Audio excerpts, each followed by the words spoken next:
The chains hummed like living metal as the human refused to kneel. The queen's court fell silent. No one had ever disobeyed Avara Vern, ruler of 10,000 worlds. His voice cut through her telepathic command like lightning through glass. "I don't bow to ghosts," he said, and for the first time in her immortal reign, the Queen of Fear felt something she could not name. The room warped around her pulse. Who was this creature whose mind she could not break? Why did his thoughts sound like her own heartbeat? Who built defiance into his blood? As she stepped closer, their shadows touched, and the air trembled between them like the edge of a forgotten storm. Somewhere deep inside the ancient crown upon her head, a whisper stirred. A voice older than her empire, asking softly, "What if the human is not the prisoner, but the key?" And for one fragile breath, Yavara's eternity cracked open, and Fear looked back. The chamber still quaked long after the queen had left it. Her steps echoed through the corridors of living metal, each one heavier than the last. Fear. It shouldn't exist within her. It was beneath her design. Yet his voice still bled through her mind, soft but unbroken. "I don't bow to ghosts." In her private sanctum, Avara tried to erase his face from thought, but the memory refused to die. Her crown flickered with static visions, human eyes, full of defiance, reflecting her own image back at her. For the first time in 3 centuries, she didn't feel like a god. She felt seen. In the prison vault below, Elias Rain stared at the ceiling carved with alien constellations. The cell pulsed with blue light, alive, breathing, watching him. He could feel her presence pressing at the edges of his mind, searching, testing.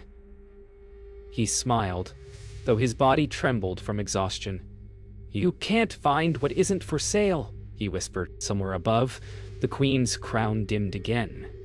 A link neither of them wanted had already begun. Tareth watched his queen from afar, his faith cracking like ice. He had worshipped her strength since childhood, trained in the silence of obedience. But now, he saw hesitation where divinity once lived. Fear had entered the throne room, and it had worn a human face. He clenched his weapon and vowed silently to end the infection himself. The queen would be restored, even if it meant tearing the human apart. Night fell upon Verithis, and the queen sat alone beneath her floating throne. Around her, the palace whispered, the walls shifting with her thoughts. She saw his face again. In the flicker of starlight, heard the echo of his defiance within her own chest. Could one man unmake a god? Avara closed her eyes, reached out with her mind, and found his heartbeat pulsing in the dark. It was steady, strong, and terrifyingly human. She whispered across the psychic void, "What are you?" But the only answer was silence, and her reflection trembling in the dark. The queen's sleep had always been dreamless, until now. In the black garden of her mind, she saw a burning sky and a single human standing beneath it. Elias Rain. He did not bow. He simply watched her, and the world around them unraveled like silk in fire. Avara awoke gasping, the psychic crown flickering violently. Her guards rushed to her side, but she silenced them with a glance. Dreams were human illusions, and yet, how could an illusion leave her trembling? She touched her temple and whispered his name as if testing the sound of fear on her own tongue. Elias sat in silence as alien air vents hummed around him. Something had shifted. He could feel her in his thoughts now, not as an intruder, but as a reflection. Images leaked between their minds. Her throne of glass, his home of dust. "You see it now, don't you?" he muttered into the darkness. "Your empire's just a cage made of mirrors." Above him, the lights pulsed once, answering like a heartbeat. In the throne hall, Avera addressed her court. Her voice was steady, but the echoes carried uncertainty. "The human remains contained," she said, though her crown flickered with each word. The nobles bowed, but whispers rippled like dust storms through the hall. Fear was spreading, not of humans, but of their queen's hesitation. From the corner, Tareth's stare burned with suspicion. He could smell something dangerous in her silence. Compassion. That night, she descended to the prison herself. No guards, no witnesses, just the hum of energy walls and the quiet breath of her captive. Elias looked up as she entered, no fear in his gaze, only curiosity. "You came yourself," he said softly. Evora's voice trembled. "Your defiance contaminates my realm." He smiled. "Maybe it's not defiance. Maybe it's freedom." Their silence stretched, thick as starlight. For the first time in centuries, the queen did not know what to say. In the cold hours before dawn, the queen sat on the edge of her floating throne, crown in her hands. She could still feel the echo of his thoughts like embers under her skin. She had touched countless minds, bent them, erased them, ruled them, but his refused to break. And now, the thought that terrified her most was not that she might lose control, but that she didn't want to. Outside, lightning split the sky, and for the first time, Avera Vern whispered a prayer. To no god she knew, but to whatever force had placed that human in her path. The merge began with a whisper. Avara stood in the mind chamber, a sphere of silver mist where thought became matter. She reached into the void, searching for Elias's consciousness. Instead of resistance, she found warmth. Memories poured into her. Rain on Earth, steel cities, the laughter of soldiers now gone, the ache of mortality. For the first time, the queen wept, not for herself, but for a species that could feel so deeply and still stand unbroken. She touched one memory too long and gasped. Elias had seen her too, through the walls, through her armor. He had seen the woman inside the crown. Elias felt the intrusion, but instead of pain, there was recognition. Her mind brushed his like cold light against flame. He saw flashes.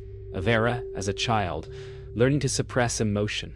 Her teachers whispering, "Compassion is corrosion." He saw her alone beneath galaxies she'd conquered, surrounded by silence. "You're not a monster," he said into the void. "You're lonely." His words echoed through her mind, shaking the foundations of her control. Outside the chamber, Tareth watched through the observation glass, fury boiling in his veins. The queen's crown pulsed erratically, her psychic walls falling apart. "He's poisoning her," he hissed. His soldiers stood silent, uncertain. To them, the queen had always been untouchable. Yet now she trembled like a mortal. Tareth turned away, eyes burning. If he had to kill the human to save his queen, he would, even if she hated him for it. No words. Inside the link, Avera and Elias stood together in a world made of their memories, half alien, half human. Stars from her realm floated above crumbling ruins of his. "Why do you fight?" she asked softly. Elias looked at her, voice steady. "Because if I stop, everything I loved dies again." For a moment, her eyes softened, and she whispered, "And if I stop, everything I built burns." The space between them shimmered, the distance narrowing with every breath. When the merge broke, Avara collapsed to her knees. The chamber flickered, walls pulsing with their shared heartbeat. She looked at her trembling hands and saw human veins glowing beneath alien skin. Elias, still bound in his cell, gasped. His eyes glowed silver for an instant before fading. Across the vastness between them, a new connection had formed, one that neither empire nor god could sever. Avera looked up toward the stars and whispered, "He's inside me." And far below, Elias answered without sound, "You're not alone anymore." The empire began to fracture. Across Verithis, psychic channels overflowed with static, entire cities collapsing under waves of uncontrolled emotion. Avera stood in her throne room, hands pressed against her temples as voices bled through the crown, billions crying, laughing, feeling. Her soldiers demanded answers, but she could not silence the flood. Fear, compassion, grief. They surged through her like foreign stars reborn. "You brought this," she whispered to herself. "You let him inside." Yet deep beneath the chaos, she felt something else blooming. Hope. Elias awoke to alarms. His cell walls flickered, their energy faltering as the Queen's power waned. Through the psychic link, he felt her turmoil like lightning through bone. "She's breaking," he muttered. The guards entered, but before they could act, the walls dissolved in a burst of light. Elias stumbled into freedom, drawn by an invisible thread toward her. Every step felt guided by something greater, something older than war. Tereth knelt before the Queen, trembling with rage and sorrow. "You're losing everything," he spat. Avera lifted her gaze. Tired, luminous, unguarded. Perhaps it's time something new was born. Tereth's face twisted. "You sound human." Silence fell heavy as stone.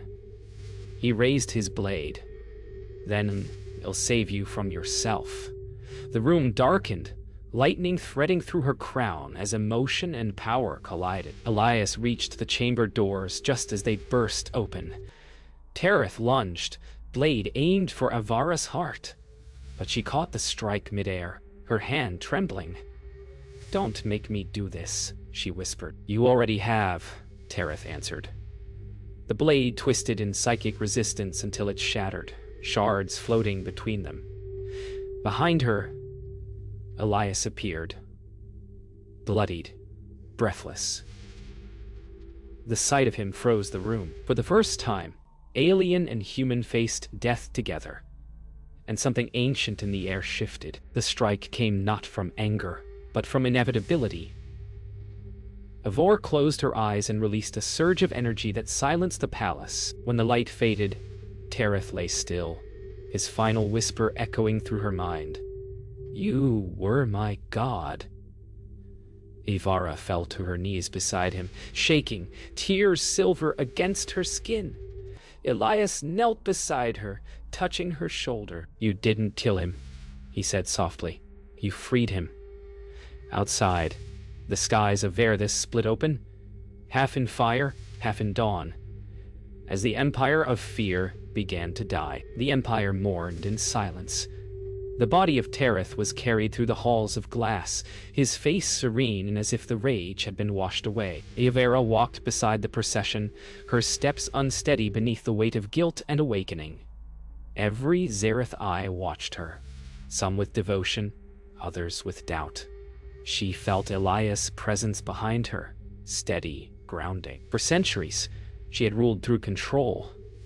Now, her people waited to see if she would rule through feeling. When she looked up, the banners of fear hung limp. The age of silence was ending. Elias stood at the balcony overlooking Verithis' molten horizon. "You don't have to carry this alone," he said. Avara joined him, her reflection rippling in the sky. "I was bred to carry everything alone." Their eyes met, two worlds colliding quietly in the stormlight. "Maybe that's the problem," Elias replied. She studied him for a long moment before whispering, "You risked your life for a monster." He smiled faintly. "Monsters don't cry."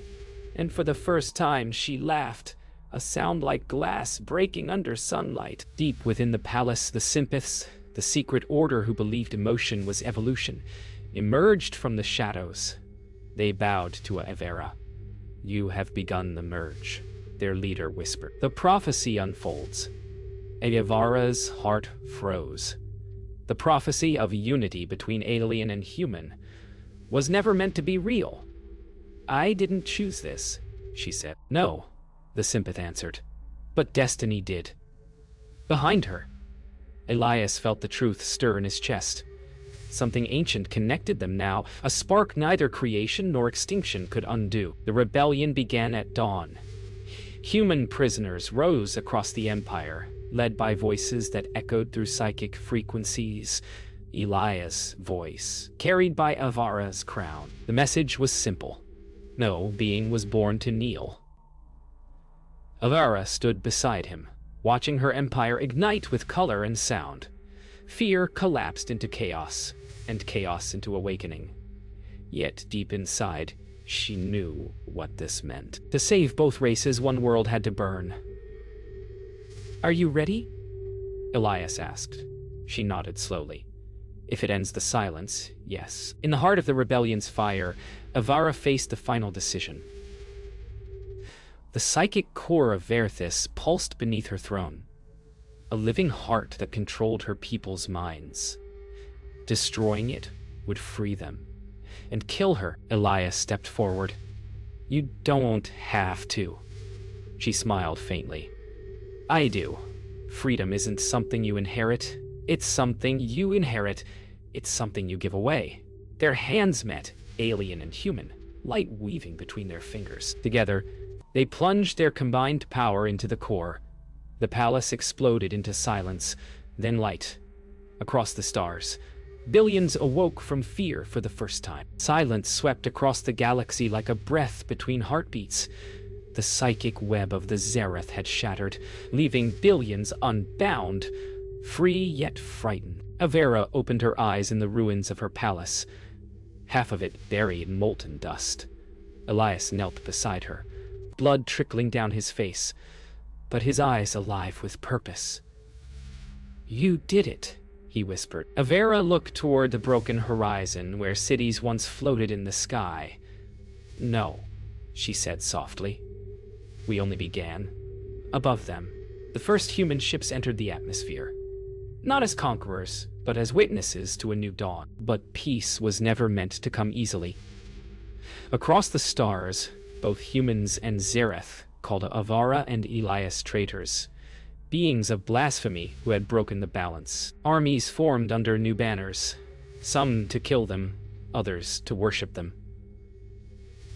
Avara could feel their thoughts pressing against her fractured mind, begging for answers she didn't have.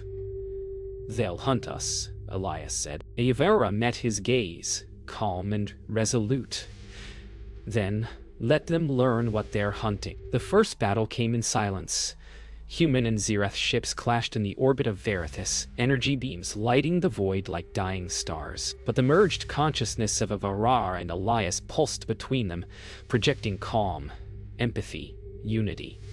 Pilots froze mid-strike, their minds flooded with visions of peace and pain. For one fleeting moment, every soldier remembered who they were before the war.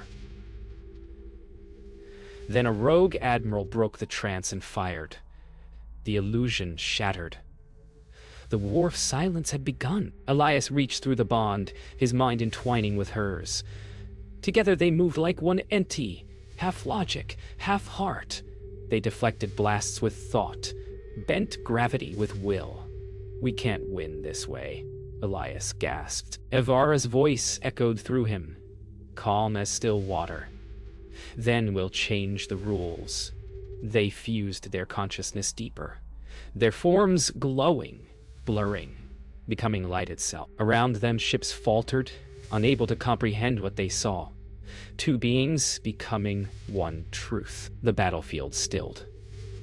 Every weapon turned silent as the merged consciousness of Avara and Elias expanded across the stars. In that moment, every living being, human and alien alike, heard the same voice in their minds. "Fear is over. Remember who you are." The fleets withdrew, not in surrender but in awe. On the surface, light fell like rain. Avara and Elias, their forms barely visible through the glow, looked at each other. "What happens now?" he asked. She smiled faintly, her voice echoing across galaxies. "Now, we teach the universe to feel." A century of fear ended in a single sunrise. Across the galaxy, empires rebuilt, not with iron, but with understanding. Avara and Elias drifted between worlds, their bodies half light, half memory. They spoke in dreams, guiding leaders and children alike, planting empathy where power once ruled.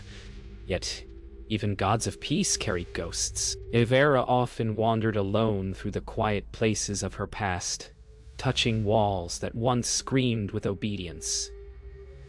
"They don't fear me anymore," she whispered to the air.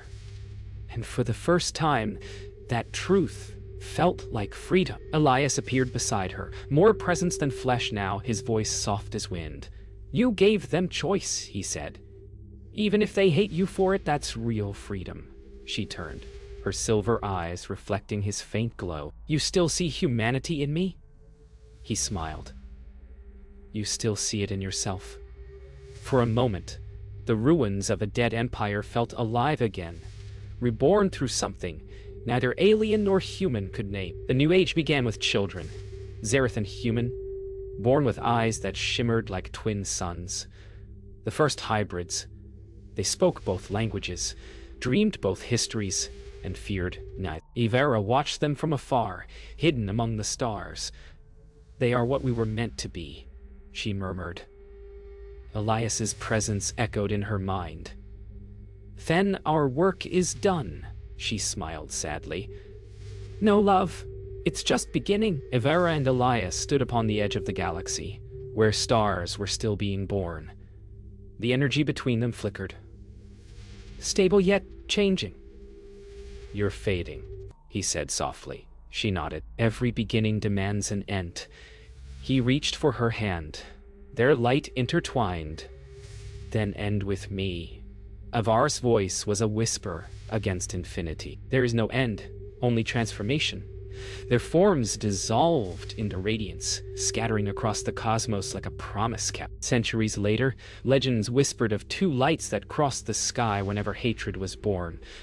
One silver, one blue, reminding all that love once rewrote the stars. On a quiet planet below, a child looked up and asked, "Who are they?" Her mother smiled, eyes reflecting the twin lights. "They were born to erase each other," she said. But the universe had other plans, and above them, the two lights crossed once more, merging into one. Fear was gone. Only wonder remained.